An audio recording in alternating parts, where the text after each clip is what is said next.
Hello and welcome to the third dev update for Starship Simulator. It's been a while since the last video, so I thought I'd do a quick tour of the ship and show you all the things we've updated and changed over the last month or so. We start off on the bridge here. In fact, not a lot has changed on the bridge, and that's because I'm going to be removing this rear wall section, because I've never been happy with how flat it is, and I'll be replacing that with a more of a curved design, so that it's in keeping with the rest of the bridge structure. So it'll follow the curve of the pit area, and these screens will be more integrated into the design. I think overall that will just work a lot nicer. I'll be keeping the large panoramic windows, because I think it's important to have a good view of the grandeur of space as you're exploring distant exoplanets. And speaking of planets, I've replaced the ground texture on the Earth here, and I've also updated the atmosphere component, so it's more in keeping with the photos you see coming from the ISS. I think it's important to have this as photorealistic as possible. So if we continue through the rest of A deck, the bathroom here is going to be replaced most likely with an armoury. The reason for that is that although it's convenient for the bridge crew to have a bathroom right there, it is the only bathroom for the lounge as well, and it doesn't really make a lot of sense for all the officers in the lounge to have to traipse up all the way pretty much back to the bridge to use the bathroom, and I'm sure the captain doesn't want to be looking at people coming in and out of the bathroom all day either, so that's going to be replaced. Captain's office can stay as is, the XO's office can stay as is, and again the conference room will stay as it is. The VIP lounge itself obviously still needs to be finished. The ceiling area here, it's a bit boxy for my liking. I'm going to curve that off a bit, and obviously the mezzanine and the stairs, they all need to be finished as well, as does the bar area. But as we have a look closer down here, these were two VIP crew quarters, but I've taken those out in favour of having some bathrooms and storage on this side, so that these chairs and tables have somewhere to go. And on this side we're going to have a galley kitchen and some food stores. So this entire area will be well served with a galley, a bathroom, storage, so everything that's needed to have this as a functional, operational part of the ship. The rest of B deck has been pretty much pulled apart. This is where the VIP quarters were, but I need to rebuild that section and put them back in again. So right now it's just the bare structural framework. And actually, just something to point out here, it looks like that's a bug, but actually that's one of the weld lines from the framework structure. So you can see here where all the framework is all connected. All these pieces do have visible weld lines where it's all built, just to kind of underline the fact that it's a real physically built ship. The whole stairwell here is completely redone, and this here is the crew lift, which again has been made bigger and wider. And in the previous design, the stairs kind of wound their way around the ship as you went down, and now it's a vertical stack all the way through, which means that the lift there stays in line with the stairwell all the way down vertically. So if we drop down onto C deck, as the sign would suggest, this is the main signs deck. This sign's not final, that's going to be replaced with something a bit more ornate. And again, the stairs here have been updated, and yes, there are chickens, quite a few chickens. In fact, there's 196 chickens, and the reason there are so many chickens is that I wanted to have the full crew complement just randomly roaming the ship, just as a performance test to show whether or not that was viable, and it is. These chickens quite happily roam the ship, so wherever you go you'll see chickens at the moment. But yes, so this is pretty much the final stair design, and in the previous build this section was completely empty. In fact, I don't think it even had a floor. So this is all new. The door design, so the actual framework around the door design, that's all completely new. And all the panelling has been updated to a newer design. This is also new as well. This is what will be a bulkhead, and there'll be lots of those all over the ship. So with this being the science deck, if I go back to the aft section here, I've started adding signs around the ship so you can start finding your way around a bit better. So you can see that with that being aft, this side would be port, and they're all colour coded, so you can see here the same. A few of the rooms, I'm not quite sure what I'm putting in them yet, but there are 11 main lab areas, and they're quite big, so some of them might need to be split up. So if I go into this one, you can see that the actual physical space is quite large. So for, say, a geology lab, that might be too big, but we'll see. And I need to cut some windows out there as well.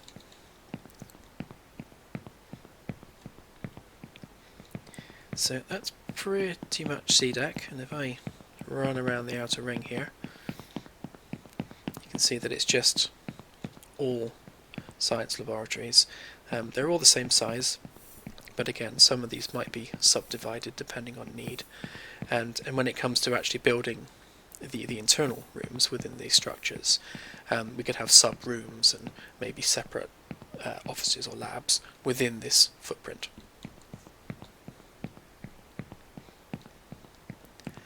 This is probably a good time to demonstrate something else which is new, and that is the ability to damage parts of the ship.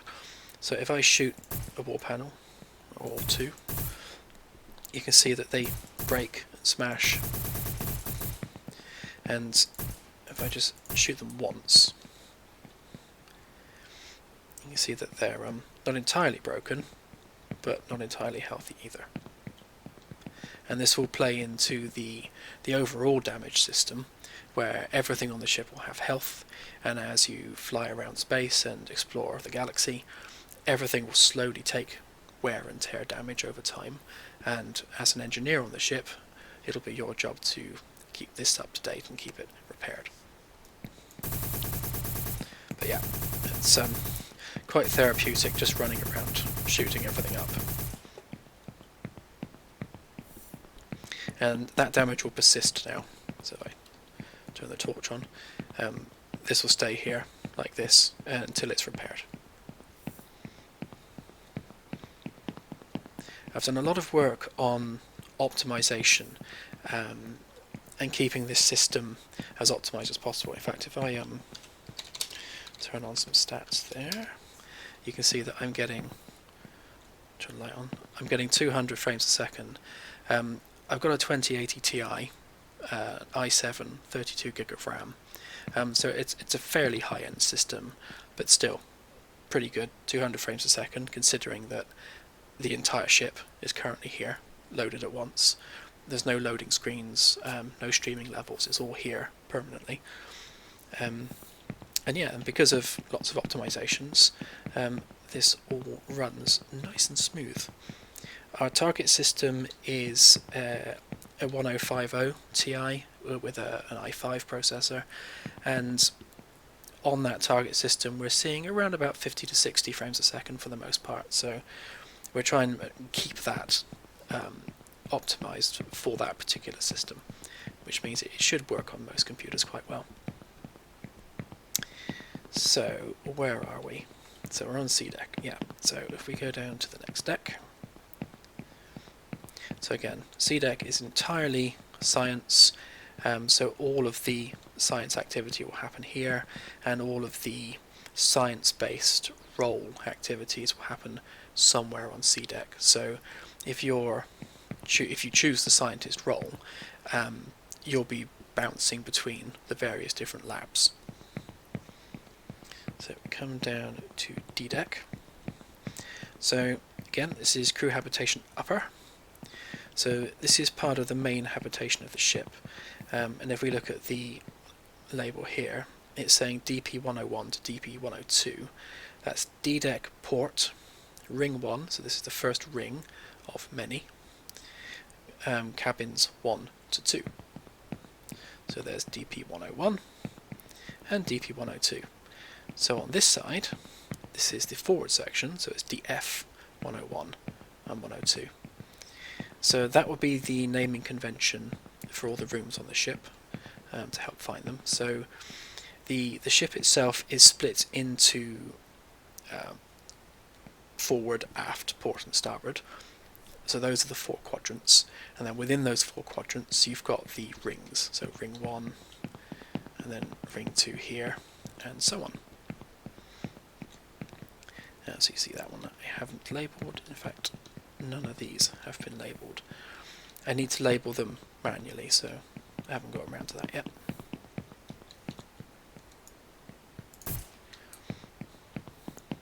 I've actually added a mini game where you have to find and gravity assist all the chickens. Hours of fun. Anyway, I'm getting distracted. So yeah, so this section of D-Deck, and indeed E-Deck, is pretty much entirely crew quarters. So if we go into one and have a look, this is pretty much the size of all the crew quarters, depending on whether they're on the inner or outer ring, or which part of the deck they're on. Some are smaller than others, but generally speaking, this is the kind of size you'll be looking at. Each crew quarters is single occupancy. It'll have a separate bathroom, a double bed, and a small lounge area with a small kitchenette. Chicken. This area here will be another stairwell. There are actually 4 of these around this particular ring, so the main stairwell won't be the only way up and down between D and E decks. And indeed, it's not built yet, but you'll have the main crew lounge, shuttle bay and everything else beyond this section, and they'll have their own ways up and down as well. So there'll be multiple ways of traversing the ship. So if we run down to D-Deck, E-Deck even,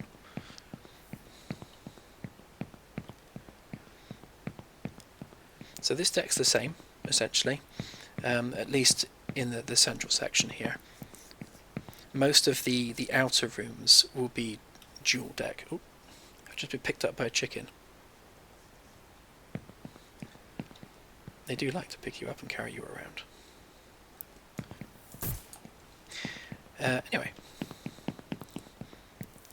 So yeah, so the first 3 rings on both D and E decks will just be purely crew quarters, and then beyond that you'll have all the other crew facilities, such as the arboretum, the main lounge, washing facilities, a gym.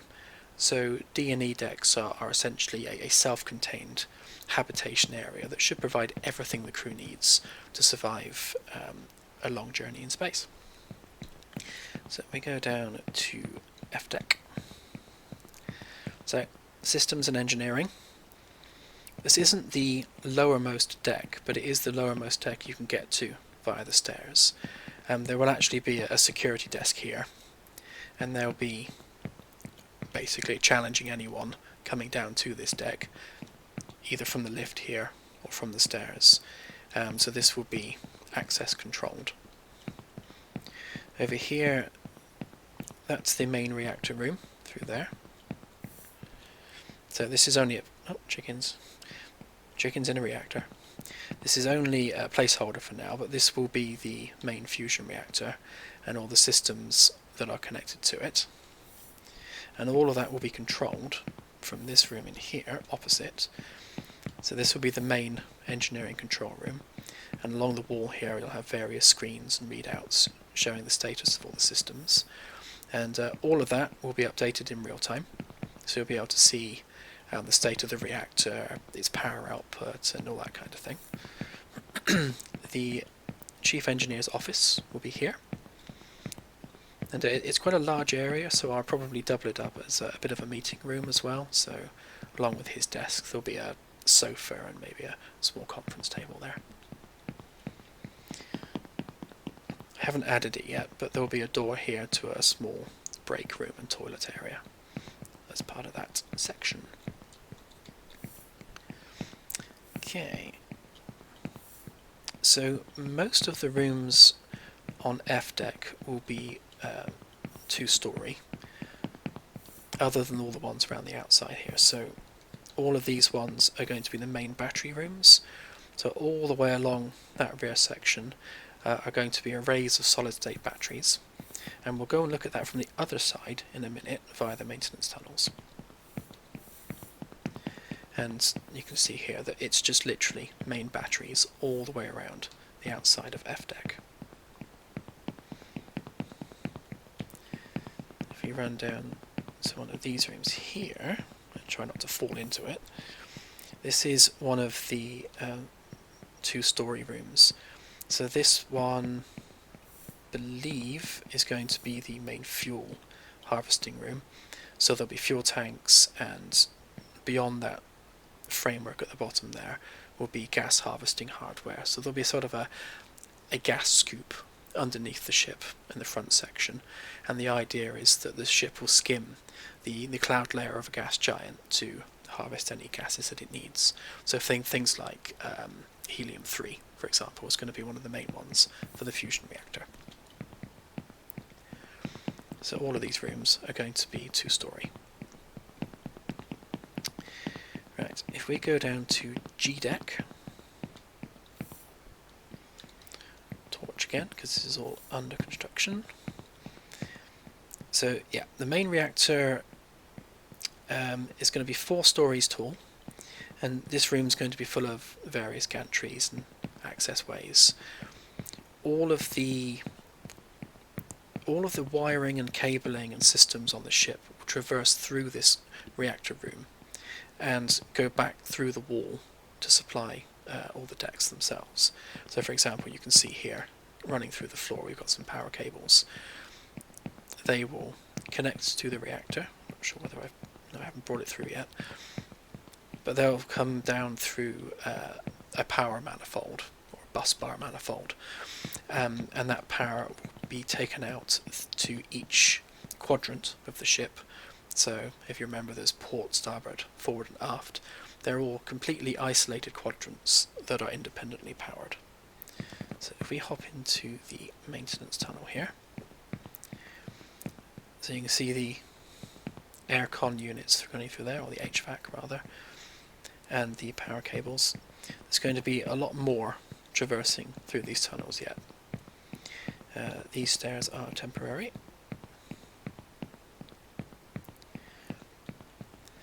So these brown ones here, those are going to be the main feeds coming off of the reactor, and they'll be going through the wall here into the back of those solid state batteries. So on the other side of this here are those rooms we were in just now, and this goes all the way around the underside of the ship. And again, as an engineer, you'll be in these maintenance tunnels, repairing equipment and swapping things out and keeping the ship running smoothly. This bit hasn't been finished yet, as you can see, but this will lead to, at the front of the ship, it'll be going to the RCS thruster units and the weapons arrays, and at the rear of the ship it'll be going to the main engines and the Alcubierre drive. So as an engineer, you'll be able to get, what on earth? Chicken? As an engineer, you'll be able to get anywhere on the ship by traversing through these maintenance tunnels. Well, I say anywhere on the ship. Anywhere there is hardware that requires maintenance, you'll be able to get to it without having to pass through the habitational areas of the ship. And I haven't quite decided what to do with the walls here yet. Chickens everywhere. Okay, well I think that's pretty much everything. The thing that's taken the most time, really, has been these maintenance tunnels, because before I had all of the corridors going north, south, east, west, or forward, aft, port and starboard, I've had to rotate the whole thing 45 degrees so that these tunnels line up with the RCS thrusters, the main engines, the Alcubierre drive, the weapons, so that you can get to all these things in a straight line quickly and easily. And because of having to rotate the whole ship on the inside, that means I had to also then redo all the rooms and the wall panels and everything. So that's taken a bit of time to do, but it is now done. So the next job is going to be working on the engineering control room here and the actual reactor room itself. So they are next on the to-do list. Okay, well, I think that's everything. I will shoot another chicken for good luck. Thank you for watching. We really appreciate all the support we've been getting from people on Patreon. I'm sorry, I don't have a list of names with me right now, but I speak to you all regularly, and honestly, it means a huge amount to us that you're supporting the project. Without your help, we just couldn't get this done. And yeah, and hopefully we'll have another video update soon with lots more floating chicken shenanigans. And I will continue shooting up the ship because it's a lot of fun. Anyway, thanks for watching, and I shall see you in the next video.